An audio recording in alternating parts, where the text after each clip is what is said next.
Namaste and greetings. I am Mahima Kapoor, researcher and assistant editor at IMPRI, Impact and Policy Research Institute, Prabhav एवं नीति अनुसंधान संस्थान नई Delhi. Welcome you all to the IMPRI #Web Policy Talk. Today, we have gathered for a book discussion on Disaster and Human Trafficking by Professor Mondira Dutta, addressing human trafficking in the wake of a disaster. This talk is being organized by the IMPRI Center for Environment, Climate Change, and Sustainable Development.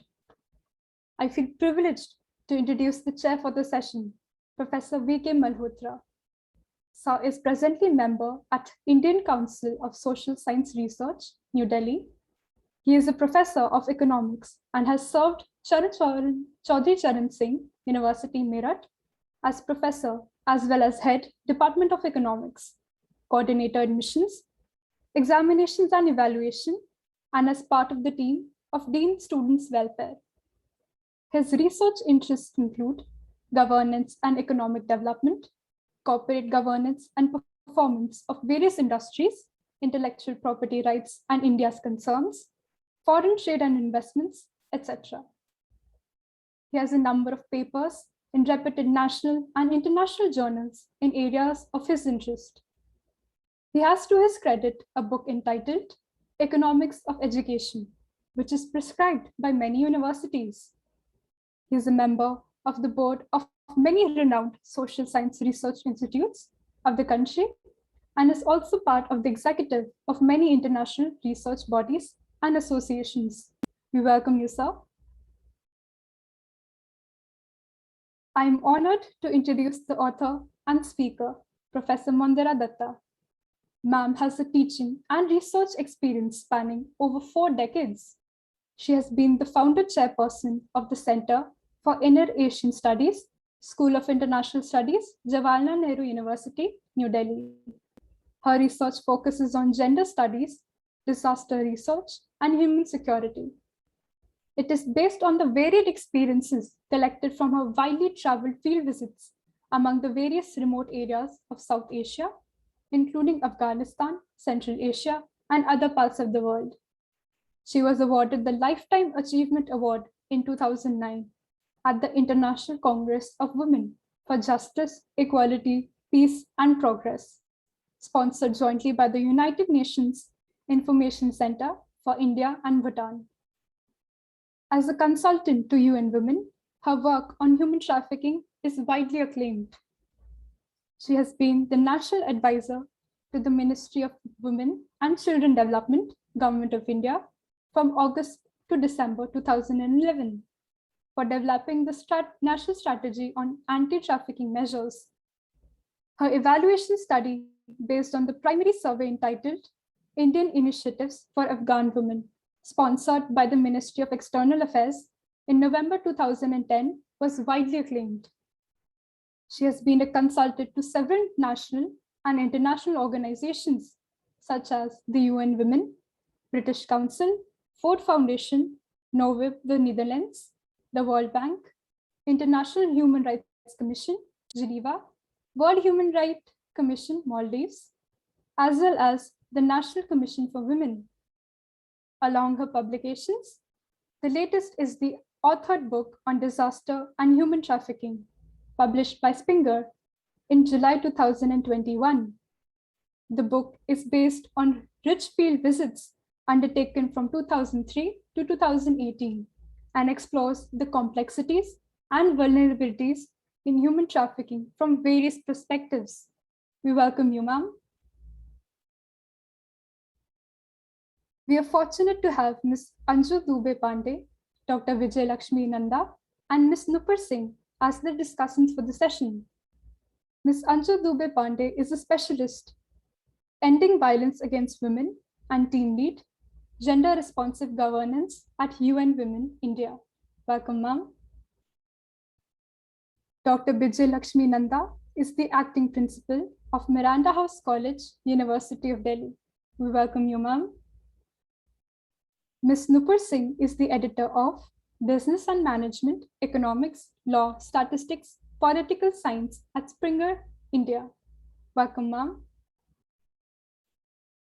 Now, I invite Professor V.K. Malhotra to take the proceedings further, and we look forward to learning from our esteemed gathering. Thank you. So please unmute yourself. Yeah. Yes, thank you, Mahima. And thank you, Arjun, also. My compliments go to IMPRI, Impact and Policy Research Institute, established in 2018, which is into policy-based researches, action and policy-based researches, and also does monitoring and evaluation and impact assessment of the researches, which is established as a private limited company and recognized by the Government of India and the Ministry of Corporate Affairs. We have a very distinguished panel today with us, Professor Mondira Dutta. I have been knowing her for last more than 5 years now, and we have been working together. I know the kind of efforts that she puts in every task that she undertakes, and virtually I stand witness to the kind of efforts which have gone behind this very important work. I must compliment Springer also, and Nupurji is very much here.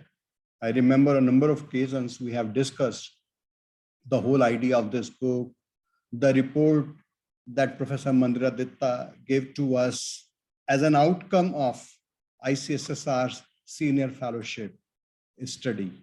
As a funding agency, I feel that there cannot be a more satisfying experience than this, where a scholar finally publishes some high impact papers, and finally the report gets translated into publication of a book, and that too by none other than a very well recognized, received and celebrated publishers known for publishing only quality reports and quality research based outcomes. I feel very deeply honored that Mondira ji talked to me almost about this book at every aspect during the period of study. I remember when she left for ICSR chair professorship also. During that period also, she was writing me very constantly about the book and her idea of completing the book and finally coming out with this kind of an outcome. Thus, besides that, I also noticed that this work, definitely the kind of topic that it is here before us, disaster and human trafficking. We all know that how relevant it is and how disasters have to be viewed from different perspectives. In fact, in the opening remarks, I'll just be confining myself to slightly introductory part of it, but maybe in my concluding remarks, I will definitely try to speak out little more details of what I saw in the book. But we could see, and I would request Professor Dutta herself to elaborate on how the final report was different from the kind of format that it bears now, that is the book before us. I'm told that there have been thousands and thousands of downloads of different chapters of the book so far. Nupurji could verify that when she spells out her experiences with this book. And we have very, very celebrated discussants also, Anju, Dubey, Pandey, who is a specialist and has done immense work in ending violence against women and has been a team lead. And she's into gender responsive governance and has worked under UN Women India also. We have Dr. Vijay Lakshmi Nanda also, who is acting principal of Miranda House. Each one of us knows that how well she is known throughout the Delhi for speaking on social subjects like the present one. I'm very, very sure. And as I said, that Nupur Singh, who is editor, business and management, and looks after economics, law, statistics, and political science under Springer Nature banner. So we know it's a panel which is almost complete in every sense of the word. We have author who would give a first-hand account of how the work has been done, what inspired her work. I was going through the preface part of it this afternoon itself while traveling, and I did notice that she talks about her childhood experiences, what her mother tells her at a very young stage, in fact, how women in India, or maybe in the world to some extent, they have been, how parents all over the world and in India in particular have been concerned about the safety and the security of their child, especially their children, especially a girl child. But this book definitely, since it is authored by one who herself happens to be a woman scholar, a very accomplished woman scholar, it definitely presents a record of. I look at the number of words which find a very good expression in this book. For example, when I went through the preface, I read these words: forced labor, bonded labor, debt bondage, child soldiers, camel jockeying, and organ trade besides becking. And it goes to the extent of illicit adoption, circus bondage, forced marriage, sex trafficking, prostitution, and whatnot, virtually covering almost every dimension that we can think about. So it presents this entire issue in a social science perspective, but it is definitely multidisciplinary in the sense that it tries to cover the whole spectrum from the point of view of society, law, civil society organizations, the responsibility of the government. So this is in all these contexts, or it is in all these perspectives that issue has to be understood. And this is what makes issue. The kind of countries that find a mention here: India, Bangladesh, Nepal, Maldives, Pakistan, Sri Lanka. I can understand that since Professor Mondira Dutta has spent more than 17 to 20 years on this issue, and ICSR wanted to take advantage of her scholarship, her expertise in these areas, and it gave us almost a God-sent opportunity, in fact, to make use of and give and work with her in this sense, and finally have an outcome of this nature with us. I'm very sure that this book is going to be read by thousands and thousands of people, not only in India, but all over the world. And I'm very sure that this book would be immensely cited in the perspectives that it talks about, and it puts it straight before us. There are a number of issues. I remember when Professor Mondira Dutta asked me to write the foreword of the book, it took me several days to write those 3 to 4 pages. I remember the kind of hardship I was given by Springer Nature, led by Nupur Singh. And on a number of occasions, I was just going through the literature and slightly hesitant to make a mention about those things. But Springer wanted forward to be converted into a paper altogether, which finally we did also. And Professor Dutta has been repeatedly telling me that people, after reading forward, they get still more interested in the book. And I think that is what brings success to one who has worked in this endeavor of Professor Dutta and in such academic work. And let me once again compliment the organizers of this event, authors, and the discussants. I'm looking forward to have very enriching experience this afternoon. Thank you very much. Thank you very much, sir. So Mondira ma'am, over to you for your remarks. Please unmute, ma'am. Yeah. Can you hear me? We can hear you. Yeah. Please go ahead. Please excuse the noise. Sometimes you'll hear because there's some construction work going on the top floor. So you might get a bit disturbed. Now, to begin with, I really must appreciate IMPRI, the Center for Environment, Climate Change and Sustainable Development, for having given me this platform where, I'm meeting all the people who have supported me throughout in writing this book. And I'm very happy today to present before you some kind of a dissemination which probably will be recorded and will be circulated. So it is not basically, I'm not going to touch upon every aspect of the book, but I will be consulting only bits and pieces which is of importance. So my deep appreciation for IMPRI for having organized this program. I'm also grateful to UN Women because my life with, the journey to studying human trafficking began with them, rather before them.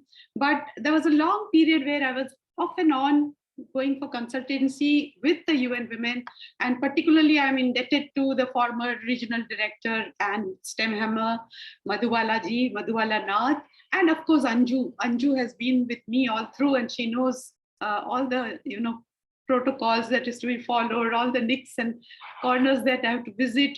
Every time we had a problem, I would rely on her. So I'm really thankful to Anju also. But however, all these evaluations, studies would be left in the dark had it not been ICSR, the Indian Council for Social Science Research, who gave me the platform, the space, the freedom to really document all that I have seen, all that I have witnessed, all that I have collected into a proper formal book through my senior fellowship. So as I was working on this, I found it as if really, I have written this in my preface also, ICSR became like a family for me, like a home for me. I used to go freely whenever I had problems. I would enter the member secretary's room, cry on his shoulders, tell him this is the problem, he would solve it in no time. There was one field visit that I wanted to go because that particular aspect I had not covered with UN Women during my study, which was, the gap that exists between the civil society organization and the government, the institutional mechanism. This I had not touched upon earlier. All my studies were touching upon various aspects, victim-centric, the community-based preventive measures and all those. But this is one aspect that I as I was studying, I realized that this is so important. And therefore, I requested Professor Malhotra that I would like to go to Calcutta, because Calcutta is one, the West Bengal is one place, you see the documentary evidence, the maximum trafficked victims are there, and the maximum rescue is also from there. It is not only the traffic victims. So this was one interesting place where I thought if I can go for some time and talk to people, talk to all the stakeholders concerned. So this is the last field visit I went through ICSR, which was in 2018. And I collected some more information, which was really revealing. I cannot believe that such a thing exists. And this aspect also needs to be incorporated into the study of human trafficking, especially when you're talking about disaster and human trafficking. But however, I'm really grateful to Springer, particularly to Nupurji. She has been a support, solid pillar of strength. I would call her at midnights. I would send her messages and she would promptly reply, tell me how to go about it, how to, the reviews, the filling up of the forms, pages and pages of forms. So all that I could do because Nupurji was there to support me. So I'm really, really grateful to Springers, particularly to Nupur Singh. Now, beginning with my, I think I've already spent 5 minutes. I will not I'll go through quickly. Later, if there are some questions, I'll come back to it. So just beginning, I just wanted to introduce that it was in 2003 that I started the journey of my study into human trafficking. This was a project that I got from the International Human Rights Commission in Geneva. And there I was asked just a very simple, thing was that locate 15 people, 15 rescued victims from Bombay, Kolkata, and Delhi, and see how far they have been rehabilitated. This was all that was there. And it became such a huge, massive marathon because I was not allowed to go and interview these rescued people who were in, especially I'm talking about Nari Niketan, there's an observation home for children who are underage. When I went to Nari Niketan, I was told that you cannot see them, you cannot meet them. You talk to us and you go. You cannot come inside. So this is what I repeated. I conveyed my problems to the United Nations there, and immediately they filed a suit against the government. There was a court case that I had to fight in 2003, which went on for about 3 months. And after that, I was given permission, and then I could go and I saw those children, the condition of those children, how they were kept, what they were feeling, what was their thoughts. And it was like a prison for them. They were all inside a kind of a caged compartment. So cutting that across, I'm not going into the conceptual part of trafficking. We all know, and Professor Malhotra has already elaborated very well, that basically it's a vulnerability of some sort, a vulnerability which is imposed through threat, through coercion, through fraud, through cheat. So this is called trafficking. There is a difference between smuggling and trafficking. Smuggling is something that you are going with your own consent, but trafficking is something that you do not know. You are just told something, but which is not the correct picture. So I'm not going to the details of the Palermo Protocol, how trafficking is defined. I'm not going into all that recruiting, harboring, etc. But coming to this, that trafficking, as Professor Malhotra has clearly said, that it is not a standalone subject. It is a subject which needs, it is interdisciplinary, it is transdisciplinary, and therefore it has to be handled from a multi-pronged approach. You cannot just take one particular aspect and study it. It's got lots and lots of tentacles. So it has to be studied with a multi-pronged approach.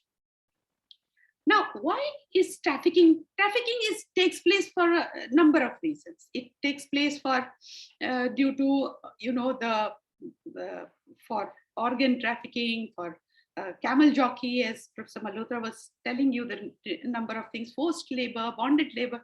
But if you see the National Crime Record Bureau, they have come out with trafficking data and statistics for the first time, started getting registered in the National Crime Record Bureau from 2016.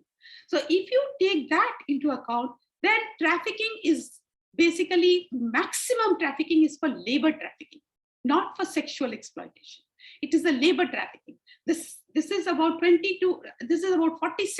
of the total trafficking cases where it is labor trafficking, labor exploitation.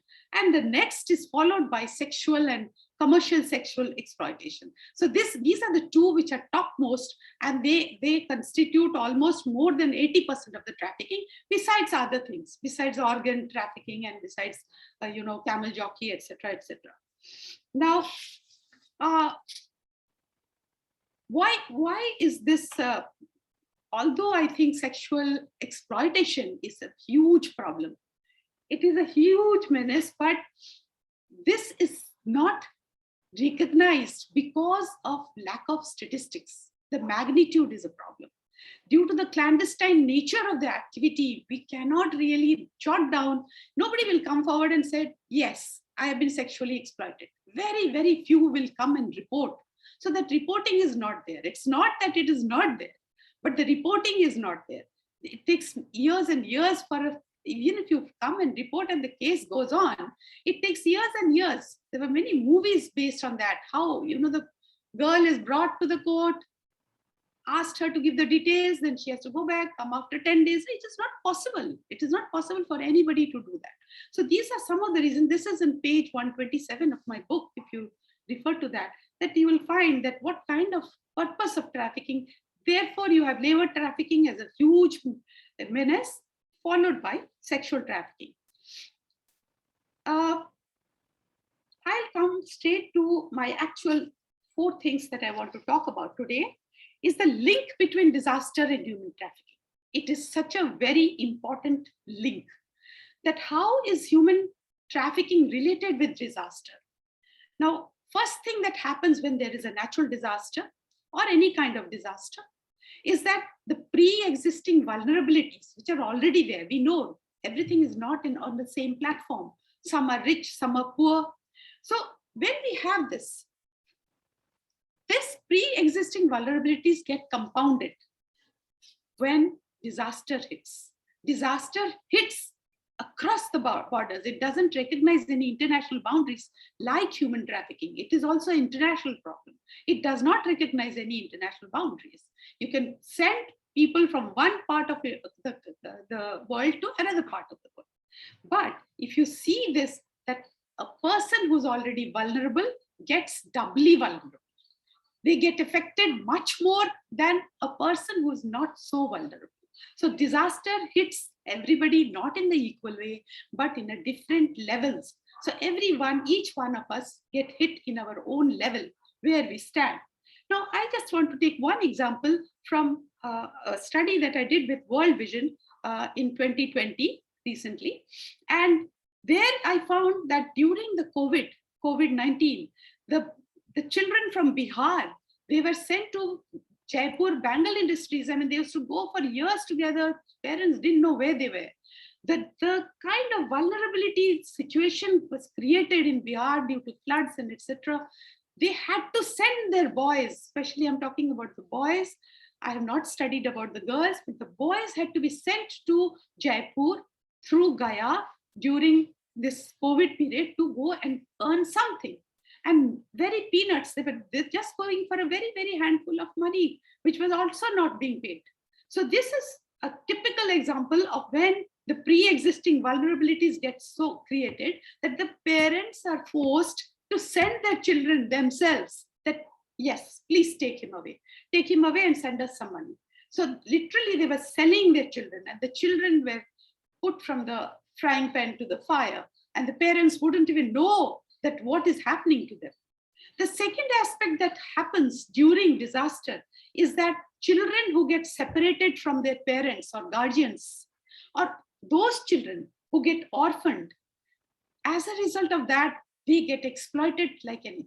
They have, there is a legal adoption that takes place. It takes years and years, lots of protocols are there, lots of formalities are there.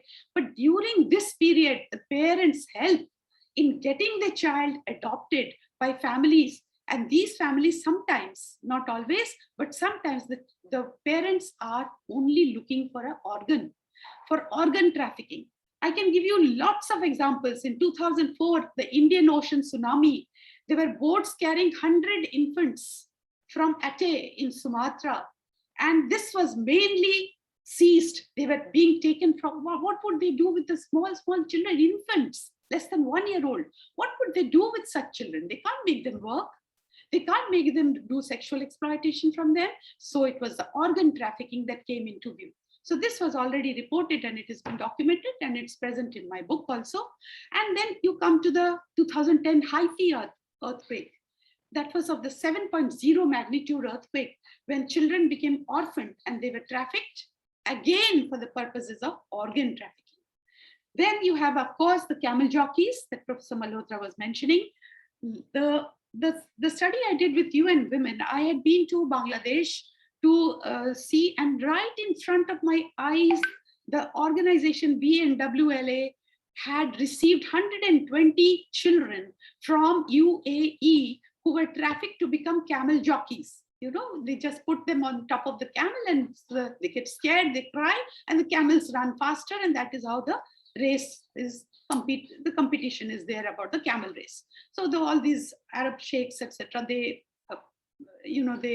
invest a lot of money into this and they enjoy themselves. While this child has been trafficked from Bangladesh, of course, now it has been banned, but it was there. And in front of me, I saw 120 children who arrived there in the organization, absolutely hurt, injured. One of their ears are gone, somebody has fallen and nose is broken. So, it's a terrible thing. And the traumatic experience they've had, they looked so blank. There were lots of toys, they wouldn't touch any of those toys. So these are some of the experiences that happens in the second point that I'm trying to say, that when children get separated from their parents or get orphaned, how they're, picked up and sent somewhere.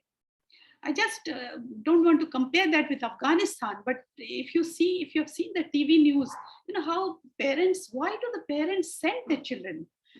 Because they don't know what is in the other side of the fence. They are sending it hoping that things are better. If you see what was happening that day when Afghanistan airport was bombarded and when, parents were trying to catch the flight and there was no flight, you could see children being thrown across the barbed wire to the army, officials. They didn't care where the child was landing. They just wanted it to be safe. They didn't mind their being at, they being killed, but at least the child should be safe. So literally they were throwing the children across the barbed wire. It's like that. It is exactly like that. So when disaster hits, then children who are left absolutely alone, they have no choice. And the children who are not left alone, the parents have no choice. They think that at least he would be in a better place. Now, third aspect that I want to talk is of the huge, massive displaced population that happens during a disaster. And this displaced population, it has so much, people think that if I just flew into, I must go and leave the country, or I go anywhere, I must leave the place, and it will be all rosy scenario, at least better than what I'm facing here. So this is what happens. I am a Kashmiri migrant. I had migrated from Kashmir. I had the same feeling when I was leaving Kashmir in 1990. I knew I had to save my children. My daughter was unborn. My son was 6-year-old. And I just wanted to run away quickly to my mother's place. That running away also, I took at least 7 days going to the airport, coming back to the university quarter, going to the airport, coming back again. And it was a very, very difficult task. But anyway, I am lucky that I have escaped, but there are many who could not escape. There are many who stay in the tents. So you see the condition, the displaced people have a lot of problems even after displacement. I give you a few examples of about 500 men who were trafficked by an international company to US. They were promised a rosy scenario. They were promised $10,000 salary per month. They were promised that they would become permanent citizens of US. All these promises, vague promises are made, and people just fall for it. They are displaced. They are just running helter-skelter, anything. So they, even whatever little assets they have, they sell that. And after selling that, they put that money, give it to the agent, and they want to go. And once they go there, they know what it is. I have witnessed another project that I did with the UN Women was on the, I went to Maldives. And there I saw how Indian men were trafficked to Maldives in 2004 tsunami, due to 2004 tsunami. There were 9 Rajasthanis who were really after me, Madam, hame bacha lijiye. Hame yahan se nikal dijiye. Hamara passports le chuke hain. We can't go. So, I took them to the Indian High Commission at that time, and I introduced them to them. After, I think, 2 years, 2 of them had returned, and they contacted me and told me, Madam, we have come back to our own hometown, and thank you so much. I was so happy about it because I couldn't do anything else excepting, linking them up to the Indian High Commission. And that was very close to my hotel. So there are about so many Indian men. Majority of the trafficking, because in Maldives is from Bangladesh, not from India, followed by India. Third is Sri Lanka. And these men, some of them were pure Hindus. And in Maldives, it's a Muslim country. And the people from Bangladesh were trafficked. Those in a small apartment, about 20 of them, they were sleeping all on bunker beds. But many of them would go to the park and try to sleep. But there was only one solitary park in Malé, which would close down at 8 p.m. So they would be asked that, please leave the park. So they had no place to go and sleep. The utensil where they have to cook, they were given a utensil in which beef was cooked. And so these Rajasthanis, who don't even eat non-vegetarian food, they would buy biscuits and survive on that. They refuse to eat in that utensil. They refuse to cook in that utensil. So this is what was the plight. What happens when the displaced population just, barge out of their house and try to go and settle down somewhere else. And the last point that I wanted to talk is on this aspect is the deficit in the rescue resources.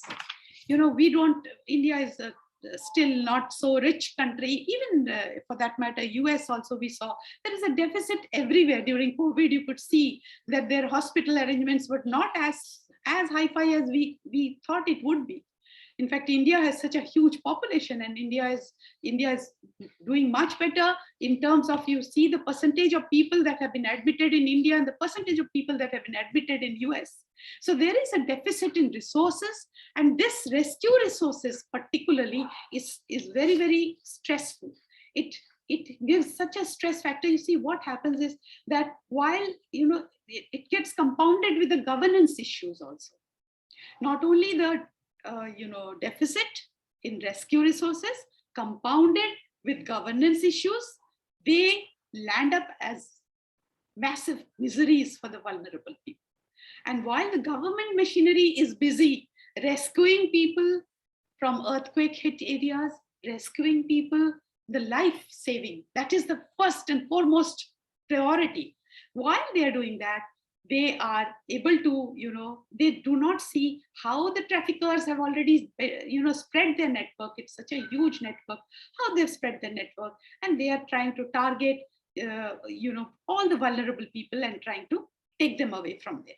So these are some 4 factors that affects, because of disaster, it affects the human trafficking. But however, I'm not going into the other details of this typhoon 2013, the Haiyan typhoon in Philippines, where the children were engaged.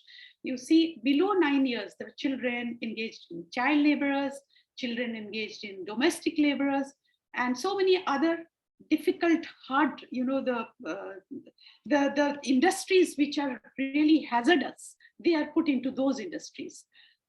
Now, cutting short this, I want to bring before you that we do not have proper magnitude of this huge menace. We do not have, even for labor trafficking, we do not know what it is. I told you that in Maldives, this man, he is a plumber, and he's been asked to do the electrician's job. The electrician has been asked to do plumbing job. So, literally they are not paid that $150 per day that they were promised.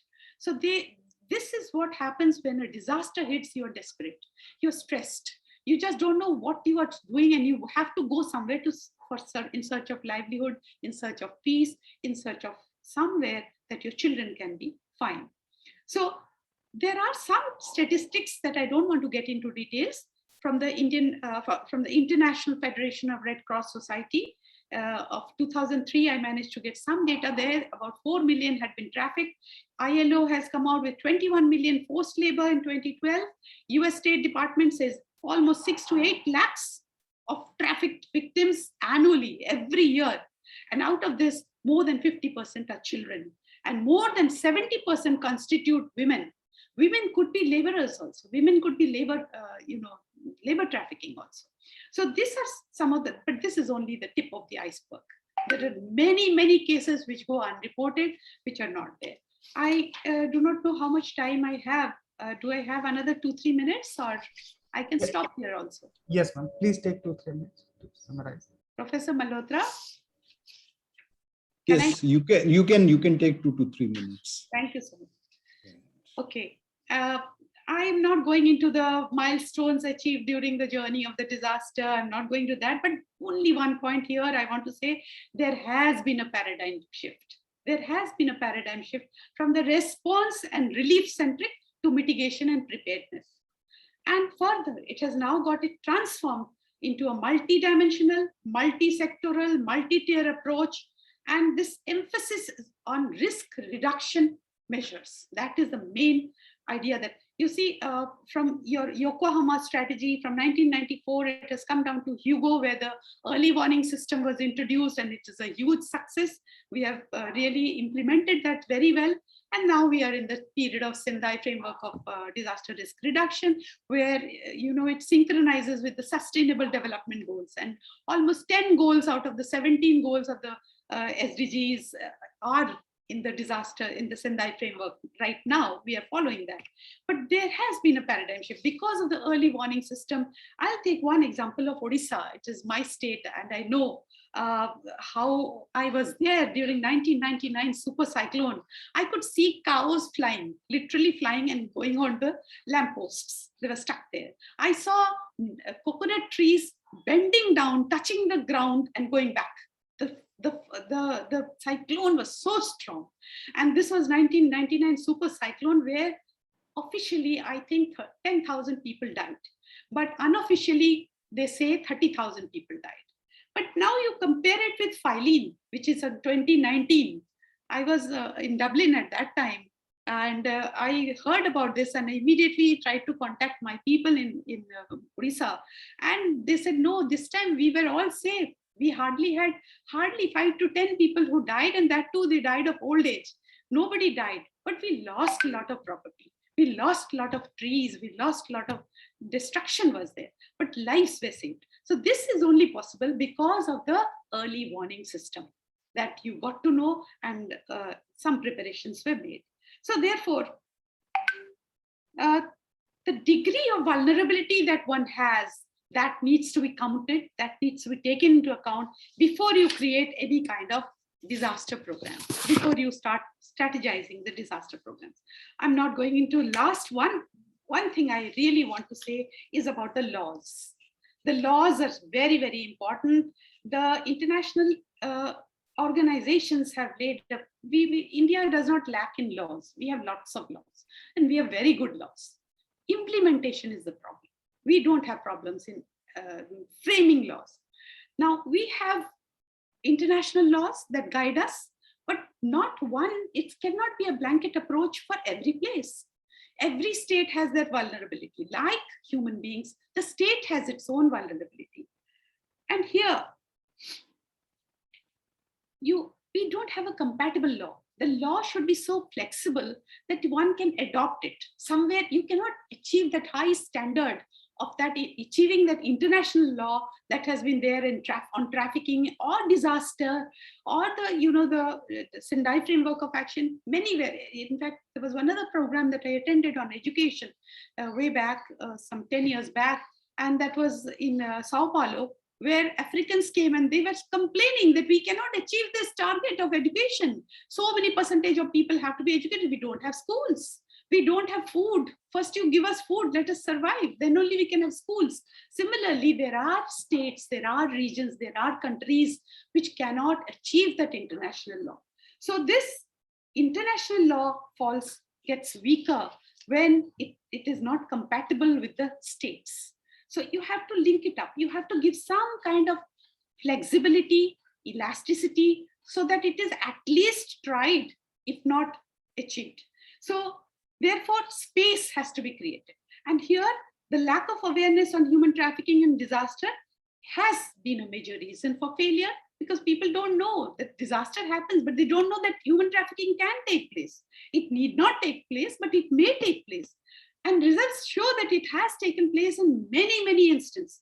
So the laws has to be very, very flexible and elastic so that you can adapt to making it area specific and need-based demand. Then you have, but I must appreciate that there have been some laws, like in 2009, earlier when a victim, when a rescue was undertaken and some people were, rescued, they were treated as culprits. They were put behind bars and they were put behind, some kind of shelter home, and they were not treated well. They were stigmatized.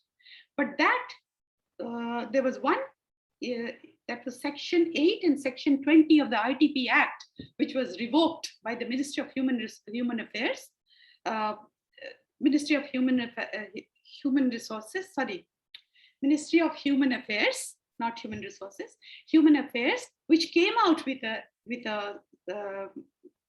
an act saying that this must be made victim-centric. When the rescue is done, when the person is rescued, how can you treat them like at par to a criminal? So therefore, this was in 2009. The ITP Act itself has been amended, and it is now almost in tune with the international commitment. We have a lot of laws. We are trying to, update it so that it falls in line with the international commitments. And here, there was another one that was adopted, was that ensuring the proving innocence is the responsibility of the traffickers and the customers, not the person who has been trafficked. Then we have the Disaster Management Act of India has been modified in 2015 to suit the Sendai framework of action. So here, many things have happened. It's not that we are not doing, we are doing many things, but we still lag behind and we have to really gear up. If you take the trafficking in persons report, India still continues to be in tier 2. And this was the situation in 18, this was the situation in 19, and now also in 20, not in 18, sorry, in 19, 20, 21, it's still there. We have not fallen down. That means we are making good efforts. But if you take in 2018, this is my last point, and I will stop after this. I won't talk about the civil society, etc. I think maybe Anju will put in something on that. So, but the last point that I wanted to talk is about the bill by the Ministry of Women and Child that came out in 2018. Everybody was very, very happy. There was euphoria everywhere. That's now finally, you know, we have a law that will really fix people, fix the traffickers, fix the criminals properly, and we have got a good, exhaustive law. But after the initial euphoria, the CSO, the civil society organizations were not too happy with it. And they said there is a lot of duplication, and therefore this law cannot be accepted. So what actually we need today is a law which would, you know, combine the 2003 ratified the trafficking protocol law, the Sendai framework, the SDGs. They need to be imbibed between each other. And that is the law that we need to follow so that we can follow a standard procedure. So with that, I will stop. I will not go into the other details. And these are all included into the book, in my book. So if you get a chance from the library or personal, I would request you all to go through, because this is not a book only on one particular aspect. Every chapter has at least 2-3 years of research. Every chapter has a different perspective. And all this has been combined together where you'll never find something like this. And I'm really, really grateful to ICSSR, to Professor Malhotra especially, for having encouraged me throughout, for telling me, you go ahead, we will help you, you do it, you can do it. And you know, it's a huge task. I have amalgamated all my study from 2003 or probably before that to the latest 2019, 2020. Everything has been put into under one roof. So with that, thank you all very much. Thank you, Professor Dutta. You have definitely tried to summarize the spirit and the work in the given period of time, which is far lesser than the required time. In fact, 7 to 20 years of research work cannot be simply summarized within 15 to 20 minutes. We all understand that very well. But still, the things at heart, they come first and they find their expression in this short duration also. So I'll request Dr. Anju Dubey Pandey to please give her observations on the entire issue. And since we are of the opinion that Professor Dutta should be taking the largest time, because she's the one who has done it all and whom we would like to listen more and more on this issue. And Professor Pandey, you can take 7 to 8 minutes. Thank you so much, Professor Malhotra. And of course, you know, I see I'm joined here by my friend, another Professor Vijay Lakshmi. Such a pleasure to see her. Nupur, absolutely wonderful to see you here. And I know that, you know, even if I have just 6 to 7 minutes, I do want to take the opportunity to recognize IMPRI, you know, Mahima and Arjun, thanks a ton for coordinating. And Professor Malhotra, I've promised myself that I will finish my PhD before I die. So as of now, I'm not a doctor. And I keep saying this to Dr. Dutta for sure, many a times that, you know, maybe that is what is going to give me a long life. And I'm pushing it so jaldi nahi khatm karungi to lamba jeeungi. But on that note, you know, where should I begin? This is a very emotional moment, both personally and, you know, from the perspective of my organization that I'm also representing. And I will do the obvious that I've been doing, you know, literally over the last, I can definitely say, for a decade and a half. And I'm not used to calling her Professor Mondira Dutta.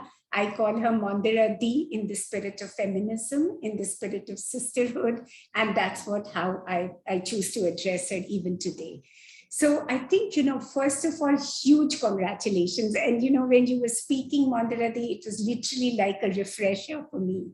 because of the journeys that we've done together. Like I said, both at a personal level, but also professionally. We've literally grown together to work on the issue, to understand it better, to understand how layered it is, to understand how complex it is.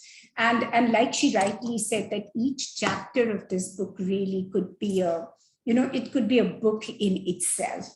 So I'm not even trying to, do a summing up or, attempting to comment on what has gone into it. I do want to, given the time that I have, add a few dimensions to this, because there is so much of richness in this book. And Nupur, I definitely remember to carry it with me to my office today, because we've gone back to the hybrid model of working. But that's the point I want to begin with, because the conversation that we have today, maybe Professor Malhotra at some point of time today, just for the photo op, we'll be happy to hold it in our hands and the organizers can take a picture at the end of the discussion, more for posterity.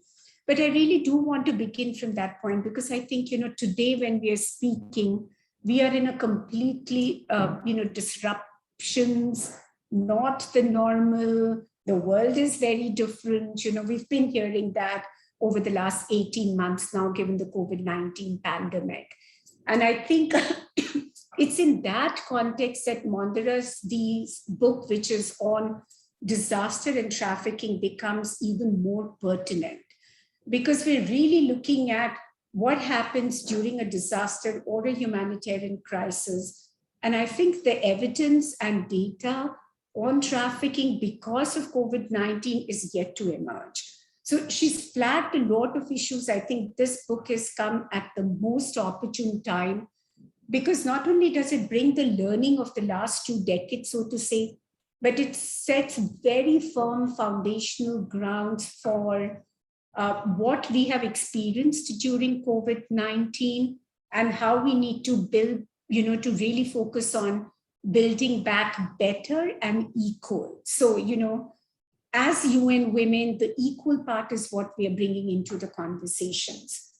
I ditto everything that she said, and there is lots more that we can bring in, but there were just a couple of other dimensions that I wanted to add that you will find in the book that are already there. And that definitely, drew my attention, having, like I said, grown up with her on this issue.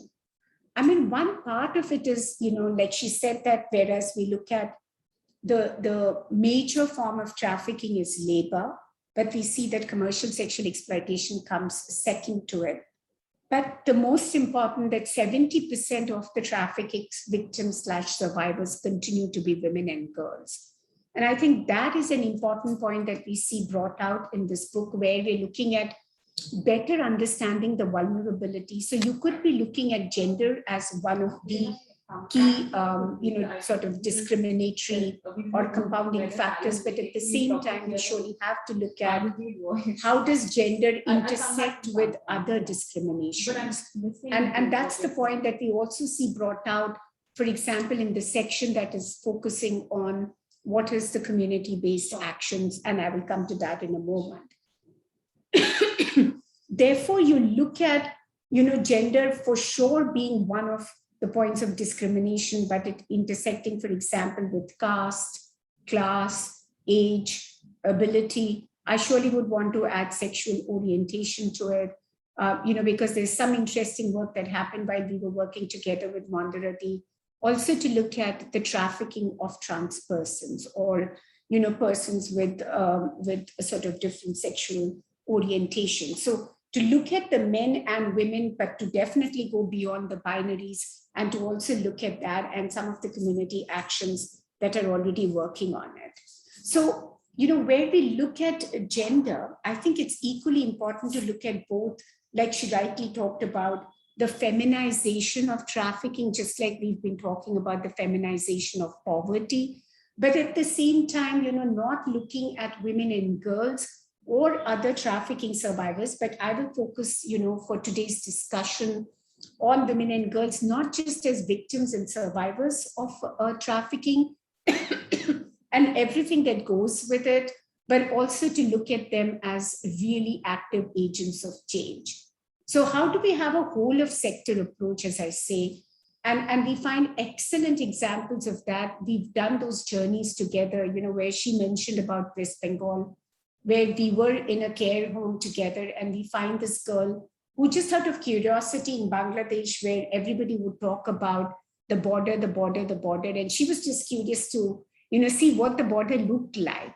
And then she decides to walk to the nearest village to see what the border is, and lands up in Kolkata, and then finally lands up in Hyderabad, where, of course, she's rescued by Prajwala and then brought back, to Kolkata, and then repatriated back to Bangladesh.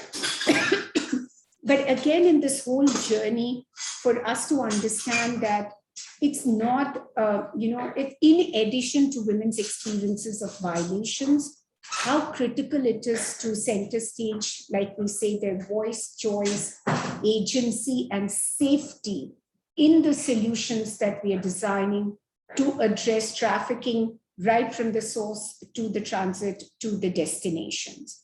And we do know that, increasingly those routes have changed. And which has meant that now we're looking at newer destinations that are coming up for trafficking, and not the traditional ones that we understood, where someone from the back of the beyond villages in the source areas would land up in Mumbai.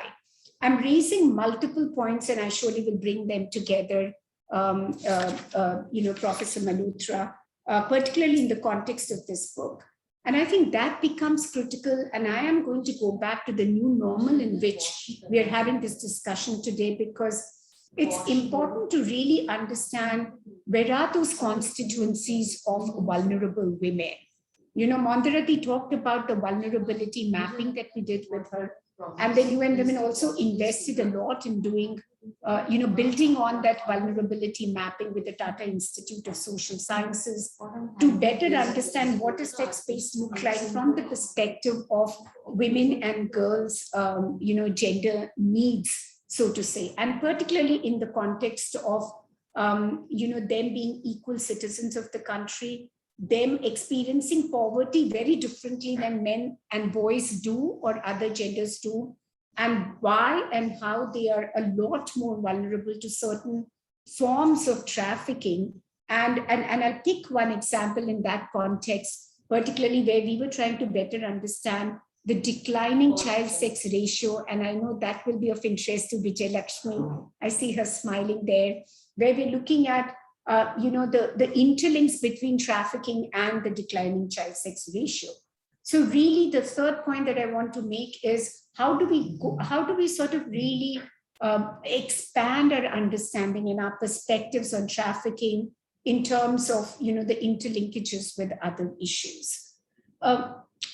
I definitely want to lay emphasis on the fact that partnerships are critical. There are hundreds of P's and hundreds of R's that you will hear about in the context of dealing with trafficking, but I think partnerships and, like I said, engagement of women and girls who are themselves the survivors of trafficking is central to it.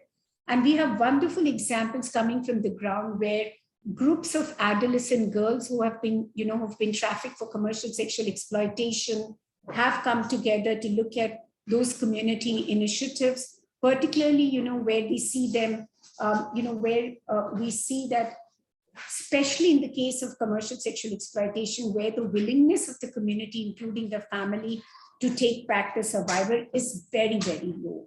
And how do we work in a manner that they are able to go back, the reintegration back into the community to really close the loop also becomes an important aspect, that we see examples of that in Mondira Dutta's book.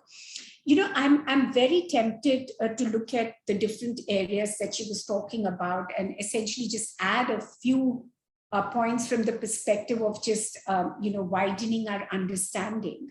On the data and localization and evidence as one pillar, to look at laws, programs, and policies as another pillar, to look at really the interlinks of women's experiences of violence, which, say, for example, with women's economic autonomy or their economic rights. And a lot of what we see happening in the context of trafficking does seem to also sit there. And the last pillar, which is really where you're looking at social norm and behavior change. And just a few examples, because I'm very mindful of the time that we have. And to reiterate that it's the whole thing on numbers, given the clandestine nature of trafficking, and particularly if we also look at the latest reported cases under NCRB, could be very misleading, because you're looking at very few cases getting reported and even lesser number of cases that go to conviction, where then we need to put our focus on better understanding, but also to look at women's access to justice, particularly looking at what are the kind of services that exist out there, especially for survivors of violence. I think on the second point of the laws, Mondira Di, I do want to reiterate that we've seen some shift. We've seen the moving of the needle in the last 2 decades, so to say. Especially after the Nirbhaya case happened, we immediately did see some wins related to the laws, and particularly the changes in the trafficking provisions, which were then much more closely aligned to the definitions that are there in UNTOC, for example. The UN Convention on Trafficking and Organized Crime. So really looking at what are the global normative frameworks and how close do we stand as a country to sort of including those in our legal frameworks. But I think it's the third point of the intersections of violation of women's rights as citizens, particularly women's experiences of violence, because trafficking is not like one monolithic thing, It is a range of experiences and violations that women and girls experience, including sexual abuse, including abduction, including kidnapping. I mean, it's a range of things. And therefore, in that context, for us to better understand the implications that it has for their rights as a citizen to safe and equal livelihoods, work, opportunities. And the interesting part of that was that's a big focus that we did with Mondira Di on investing in prevention, because you will see that mostly the initiatives on trafficking are more focused on what happens to me after I'm trafficked. But really the merit of doing the vulnerability mapping or investing in data and better understanding, where we are, was to also invest in prevention. And UN Women, for example, as an organization, has invested a lot in developing models of prevention that, of course, we presented to the ministry to see how we can scale those up, so that, like I say, how do you close the tap rather than keep mopping the floor? So, how do you ensure that you prevent that I'm trafficked rather than, in addition, so I wouldn't say rather than, but in addition to the fact that if I'm trafficked, how do you support me with the essential services and access to justice both? And that's the bit that I think would definitely need more exploration, will definitely need more understanding and more research, because we are speaking in a rights-based space, and I definitely want to bring that word in, because a life that is free of violence, a fear of violence and trafficking is my fundamental right as a citizen of this country. So I think all articulation has to be rights-based, and it has to be one which is survivor-centric, but also one where, like you rightly said, we're looking at the harmonization of laws, because the left hand, for that matter, doesn't know what the right hand is doing. And I think that's really critical to look at harmonizing the provisions. I'm not sure whether the flexible is the word, Mondira Di, that we want to use, but we definitely want to look at that one piece of legislation is speaking to the other, to really look at a much tighter net on accessing justice. The fourth point, which is really on social norm and behavior change, is the one that I definitely want to focus on, because a lot of what we did with her leadership and guidance did focus on that. And just to share with you as an example, and I'll pick two current from the ongoing COVID-19 pandemic, where she and of course Madhupala Nathji were part of the research that we did, where we found an increase in child marriage during the COVID times, just because there was a government norm that you can only get 20 people to attend the wedding. So, sometimes I wonder where we are in terms of us thinking as a society that a large number of families in the 5 states where Mondira did the study for us, the evidence was because you now have to spend less in the wedding of your child, especially the girl child. You want to get them married during this period, and we came across similar reasons for trafficking of girls through the route of child marriage, particularly, for example, in the state of West Bengal. Similarly, in the state of Rajasthan, it was very interesting to see that some of the socio-cultural practices of certain communities, and I'm not going to take the name of the communities, but where you see traditionally daughters getting dedicated to quote unquote prostitution or to commercial sex. And once the Bombay bars closed down and the women and girls came back to the villages, they were then subsequently trafficked, to go to other locations. So I think, it's just so complex that it's important for us to understand it in its many, dimensions. And I think what Mondira Dutta's book does at this point of time is it brings that complexity. It brings out that layeredness, if I may use that word, and it brings out the fact that you can't have one size fits all. You have to look at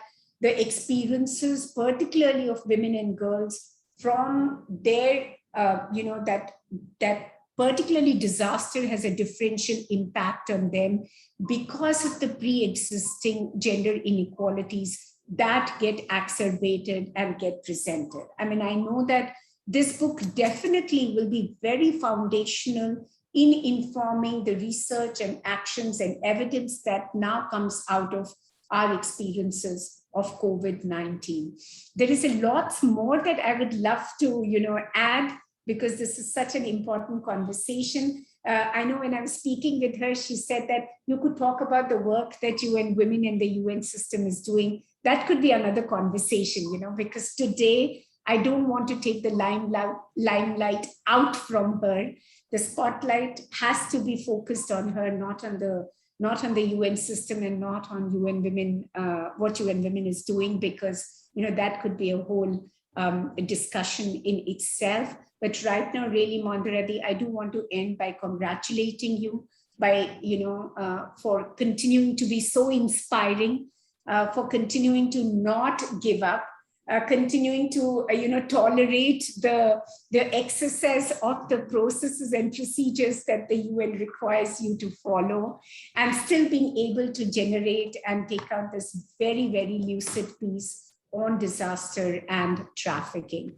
A lot of issues that I'm sure, we will discuss during the question and answer session. I'm sure I've gone beyond my time, so I'll stop here and hand it back to you, Professor Malhotra. But huge congratulations to everyone.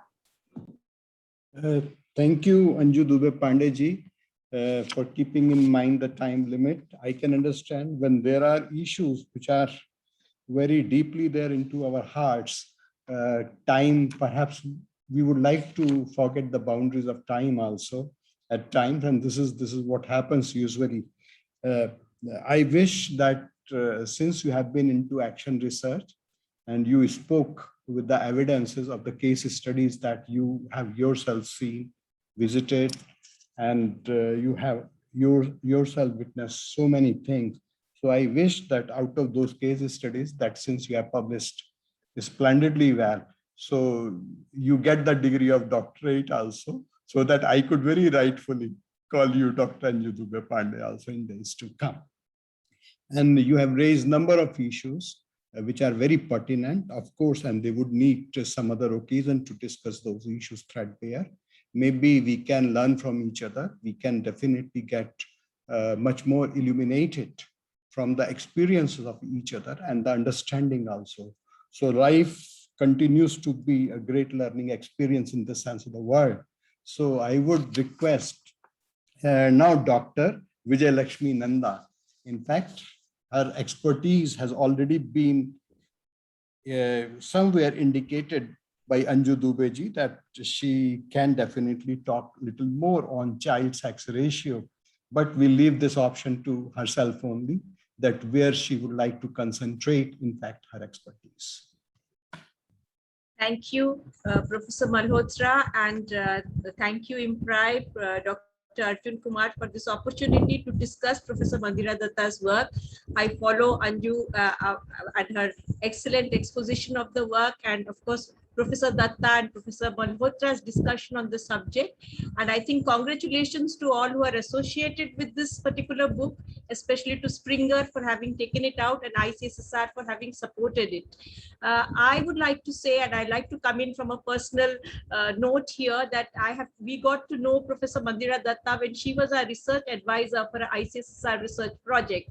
And one of the things that we learned from her is to look beyond the obvious and to make these interlinkages. I think the importance of this book, going beyond what it obviously discusses, which is the linkage between human trafficking and disaster, is that it should be seen as a book on how to do social science research.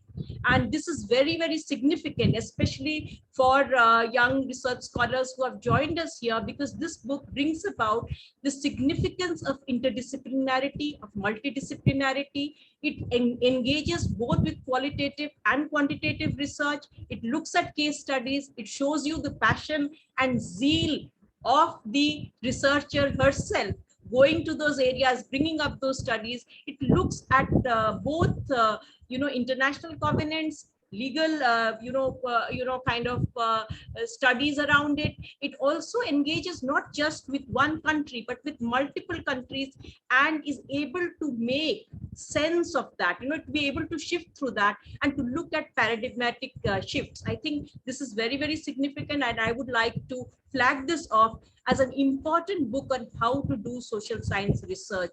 And it should be seen as a text for all students who are doing PhD or are doing postdoc or are writing, to look at how social science research is to be poised today. Because social science research cannot just be looking at existing studies, it is to go beyond that. And I have been familiar with Professor Dutta's work, and she has been doing this consistently.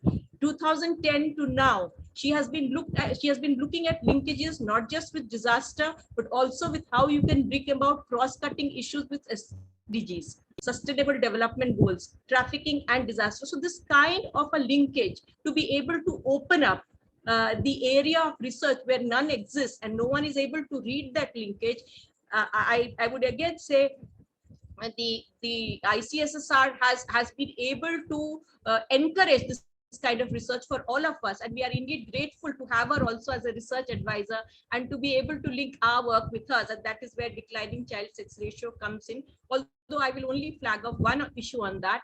The linkage that you have made, Professor Dutta, here is not just about looking at one, women. I think the linkage you have made with intersectionality becomes significant for all of us to look at class, caste, gender in all its interlinkages, looking at age, looking at region. You have looked at region and then looking at disaster.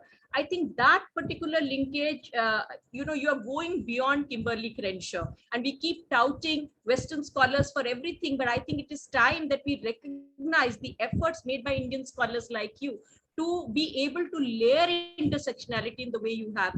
I think the kind of social science research that can be done in India and the linkages you are making with other states, I believe it is not possible for scholars sitting in the US to be able to do that.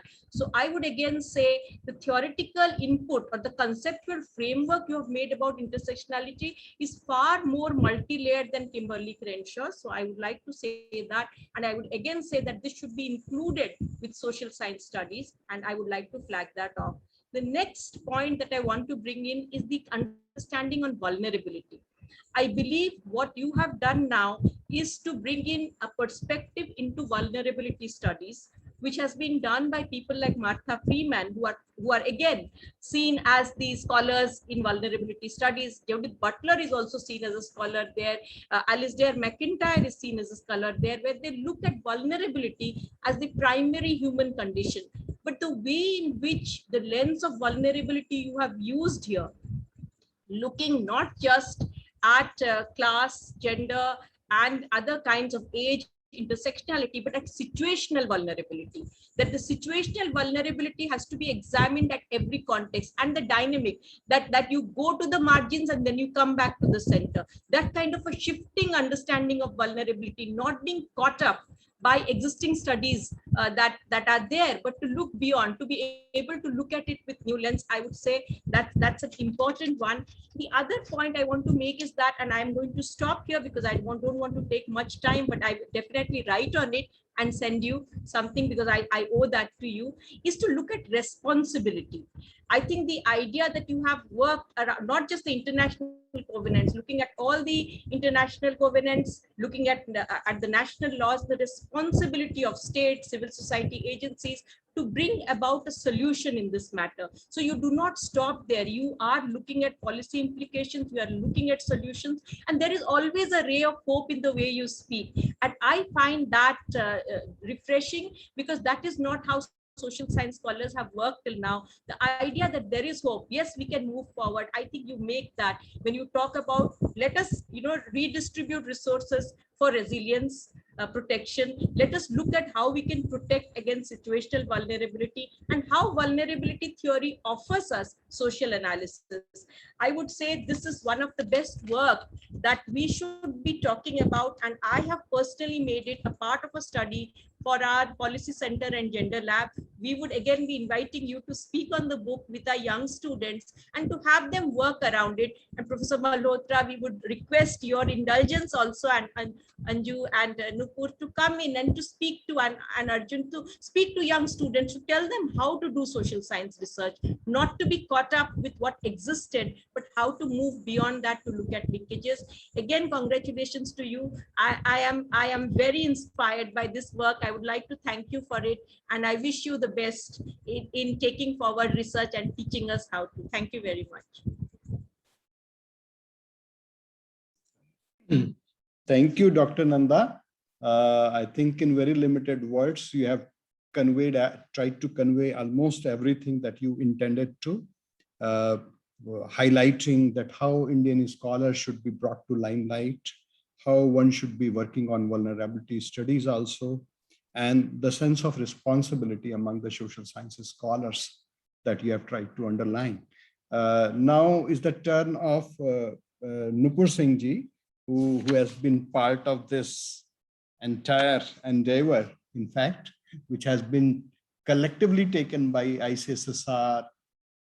I'll not say only the scholarship of Professor Dutta, but the scholarship that she has gained all through last 20-30 years. In fact, we tried to just make use of that or put that in the form of the final report and now in this book.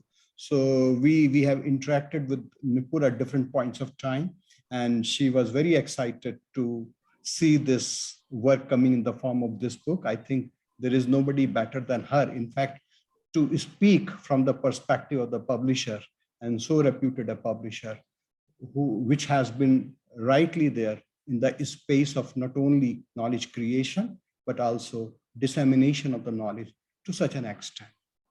So over to Nupur ji. Thank you, Professor Malhotra.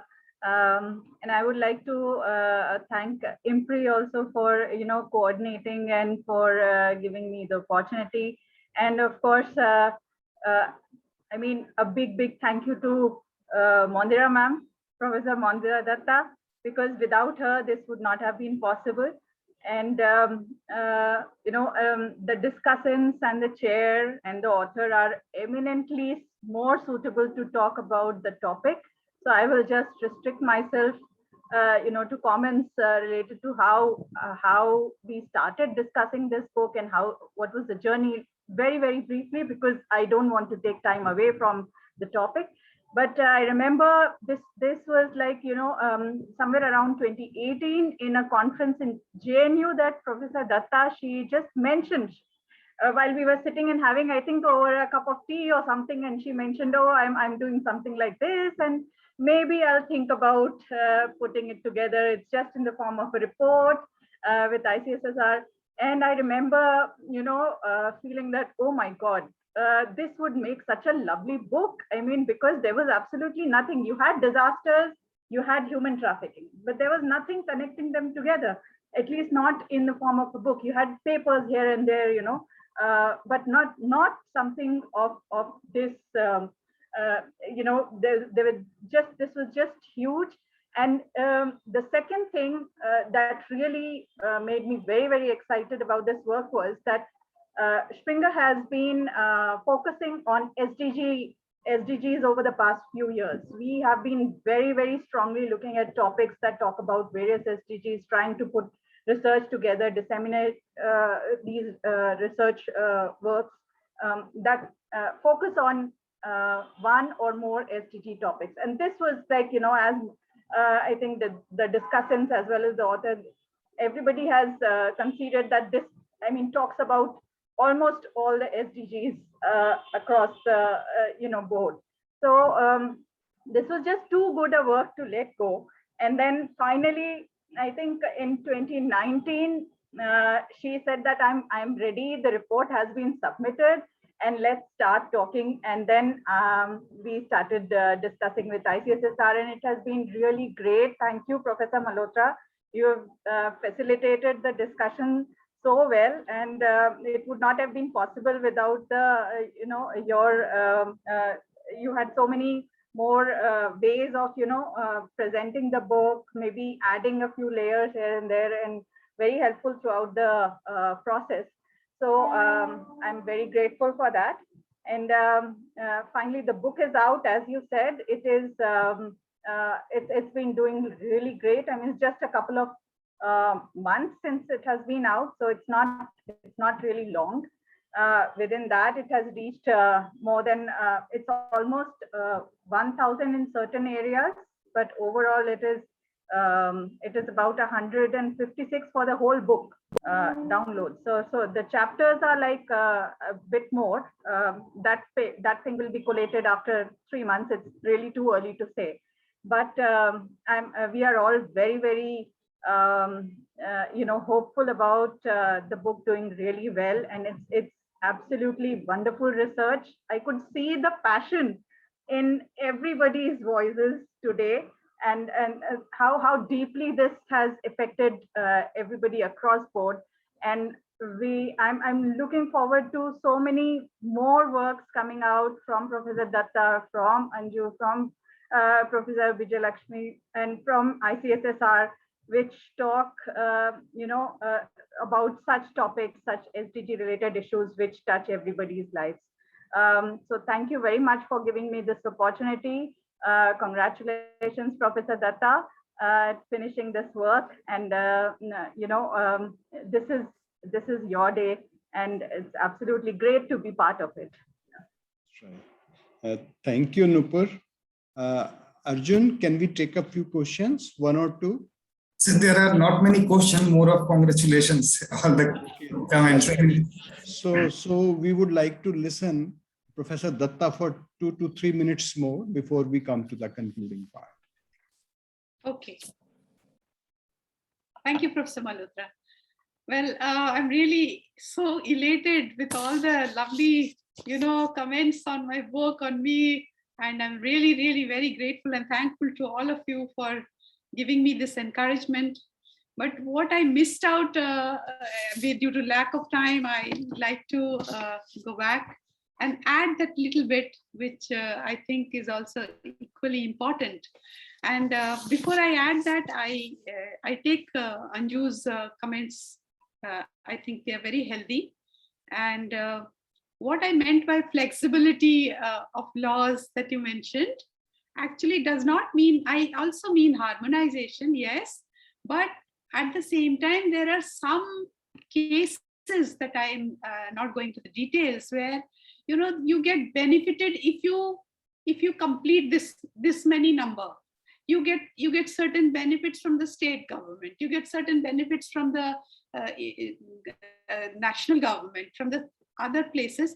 You get awarded, but statistics is not everything, So you need to have, you can't judge a particular achievement just on the basis of statistics. How many have you covered? How many awareness programs did you do? Did you achieve this tip report says tier 2? How can we achieve that tier 2? You know, these are the things that you have to be a little more flexible there. You have to see overall holistic approach before you award some kind of reward to whoever is the stakeholder. And we need to encourage such people who are at least attempting to do it.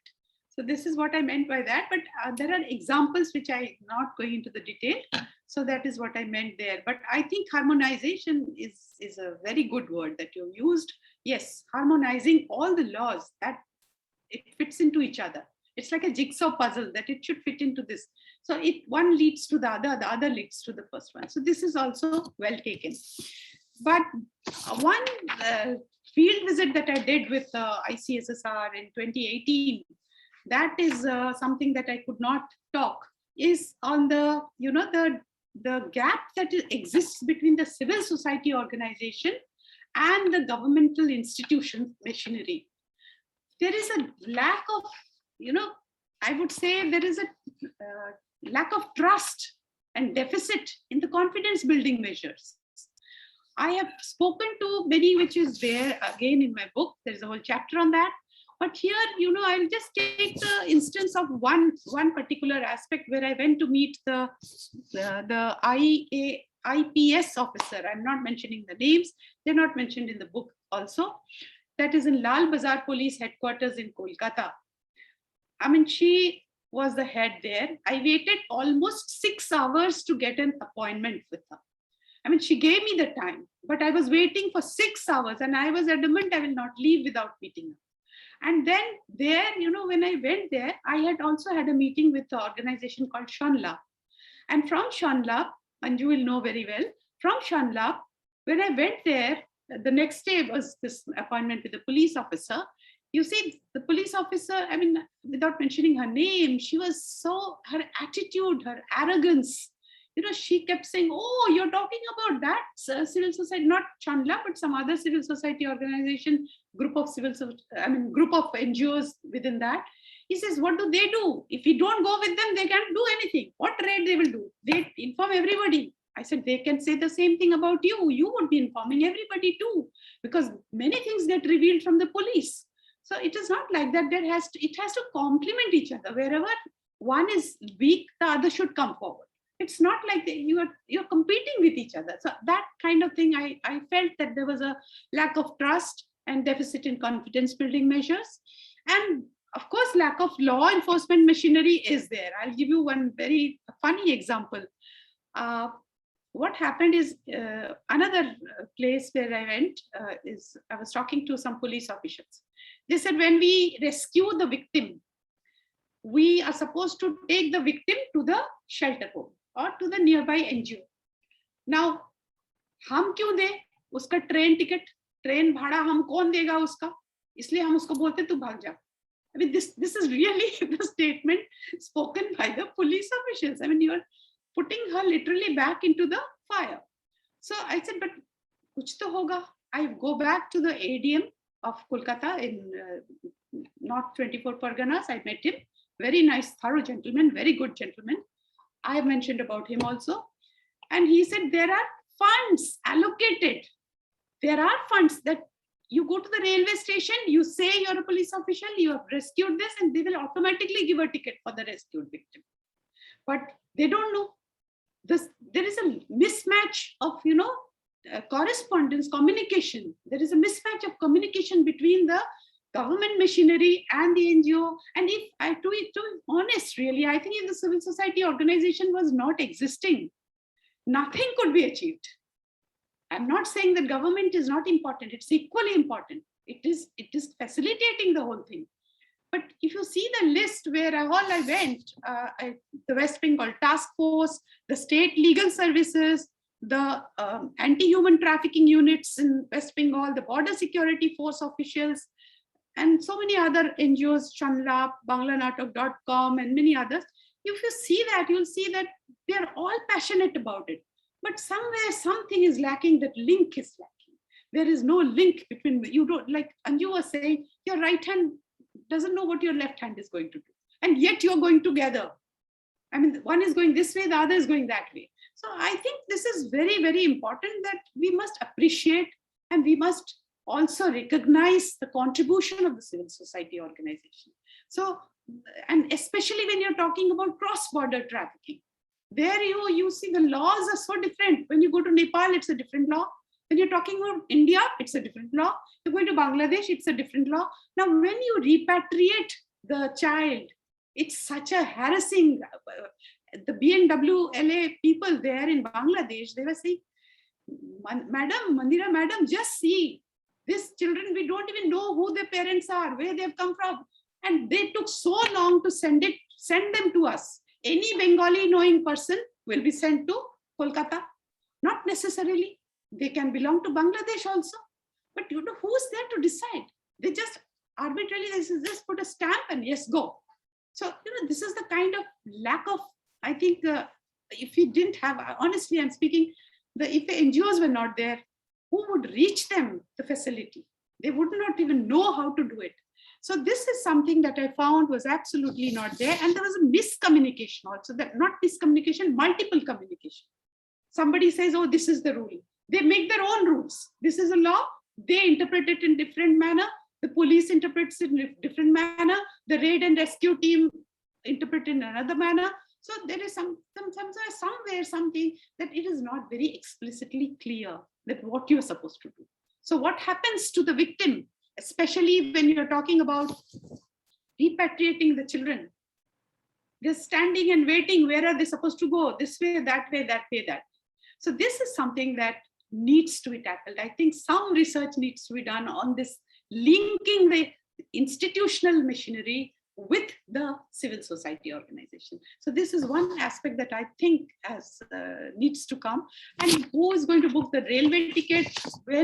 How will you go and bring the person? Who is going to pay for the bus ticket when you come by bus? Now, these are some things that need, they're modalities. They need to be worked out and they should be disseminated properly. And another thing is that, which I found when I was working for a project with UN Women, the evaluation, there also we found that in the border areas, the border security forces are really helping a lot. In fact, in Manav Seva Sansthan, there is one NGO in the Gorakhpur area. Now they have done a lot of work, and they were involving these border officials to come in and help.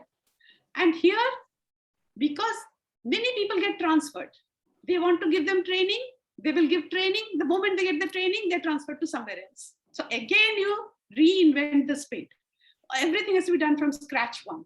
So somewhere some continuity is lacking. This is lack of continuity, because of which we lose a lot of time. And these are such things that you have to be very fast. The networking, I was telling you, the networking among the traffickers is so fast that when the organization STOP had taken some victims back to Nepal, in the airport only 2 people vanished. How they were taken? Their networking is so strong. Why are we lagging behind? Despite our, contribution from the NGOs, from the civil society organizations, from the government machinery also, they are also working very hard. Some people have an attitude, they need to be trained. I was talking about this observation home. Now, observation home, when I went there, you won't believe, when I got one through the court case and I went to interview this child, this 16-year-old or maybe 15-year-old, she had one kid with her in her hand, another one was in her lap. She was so badly, commercial sexual exploitation from Bangladesh. She had eloped with some boy. Okay, but she had eloped when she was probably 12 or 13. And then she was rescued and she was in the observation home. In front of me, I was going from the International Human Rights Commission as an expert to interview these children. And there was one superintendent sitting with a stick in her hand. She lifted her legs literally on top of the table, and she was, the attitude she had talking to this little girl. The girl had come saying that, Madam, mera bachcha bahut bimar hai, but doctor ko bula do, bukhar bahut tej hai, garam ho raha hai, uska pura body ro raha hai, usko kuch ho jayega. Jab bhag gayi thi tab pata nahi chala. I mean, this is the attitude. You just see, you're talking to a small, young 12, 13, 14-year-old. Do they know what they're doing? I mean, you can't talk like that, and that too talking in front of the evaluator. So I did put that in my report also. And this is the state. I mean, how much training, the moment you give a training and the person picks up, they're transferred to somewhere else and a completely alien person comes and takes over.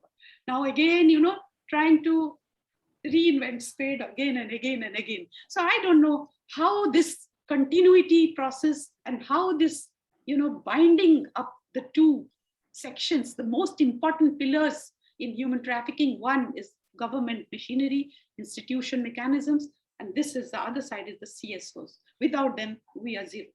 So this is something that I wanted to add. Thank you, Professor Dutta, for taking your time again and explaining some of the things which might have remained unexplained in the earlier presentation. See, the success of any such discussion or any such, let's say, presentations lies in the fact that the presenter also feels that I have perhaps said much lesser than what I was supposed to. Maybe 10, 15 or 5% of what I intended to say on this occasion. Audience also feels that perhaps I deserve to get a little more from the discussants, from the speaker, right? And the thirst remains definitely in all unfulfilled that way. So we will definitely find occasions to listen from this very, let's say, learned kind of presenters. I personally feel that the way the words have come up here in discussion, they definitely make us think that there are many issues on this front to be taken forward in researches in future. Nupur, I can assure you that we have several such issues at ICSR today. I keep seeing the reports almost every day. And there are, if not 100, then at least there are 50, 60 such reports lying with me, which deserve to be published, in fact. Just to place on record that we are publishing more than 1,000 to 1,000 papers every year as an outcome of our research studies or ICSR supported research studies. Personally, I was thinking the way the word adoption was used today in the dialogue, it definitely makes me feel that how human it is, and we need to definitely have studies on the human angle of adoption itself, right? Because sometimes we do not take into account the wishes of a child when we go about the adoption. I think that again, from the human perspective, is a very strong angle. Feminization of trafficking, vulnerability mapping, vulnerability studies, case studies, flexibility in law. These are some of the key words that have found their place in today's discussion. And as I said, that I feel the use of the words modern slavery also, I think, is very fantastic use in this context, and it needs to be further taken forward. I do feel that as we feel that we could say far lesser than what we expected from our own selves or what we were expected to, perhaps makes us believe that the things at heart, they go and they must go much farther than we think. And I was really thinking that why people when say that footfalls in the libraries has definitely been far lesser in over last 10 to 15 years or maybe 20 years. The reason I see is that perhaps books are not coming from the heart. And this is one occasion that I could see that a book has come from the heart. Of course, it did include mind, rationality, and presentability also required in this format. But when it is close to heart, it is definitely bound to attract the audience, not only in the country, but it is bound to attract the knowledge seekers all over the world also. And I'm very sure with such works going forward and with this kind of collaboration that we had, ICSSR being a funding agency, scholar being Professor Dutta, and the publisher being is none other than Springer. I think such scholarships, they need to be supported in days to come. And this is how the world of knowledge has to take its journey towards a greater future. With these words, I will stop here itself. Thank you all, the discussants, for joining us this afternoon. I think Dr. Arjun Kumar is waiting to say the final words of gratitude. So over to you, Arjun. Thank you so much, Professor Malhotra, and such an enriching deliberation. We almost crossed our time limit by so much. So to formally give the vote of thanks, I invite Anshula Mehta to proceed with the same. Anshula. One second. Yeah. Yeah, Dr. Arjun, I think Anju gave a good idea. Let's take a picture with the book. Whoever has it, I know all of you don't have it. Okay. But at least some of us have it here. So we can take a picture of this. Yes. Should we do it later or after that? I've taken. I will share. You've taken? Yes. Thank you. Thank you. Anshula, please go ahead. Thank you. I am Anshula Mehta, a Senior Assistant Director at IMPRI, and on behalf of the IMPRI Center for Environment, Climate Change and Sustainable Development, I would like to thank all of you for joining us today for this web policy talk, addressing human trafficking in the wake of a disaster, which was a book discussion based on disaster and human trafficking by Professor Mondira Dutta. We are grateful to Professor V. Malhotra, Honorable Member Secretary of ICSR, for taking out the time from his very busy schedule to join us today as the chair for this session and for sharing his insights and really steering the discussion. Thank you, sir.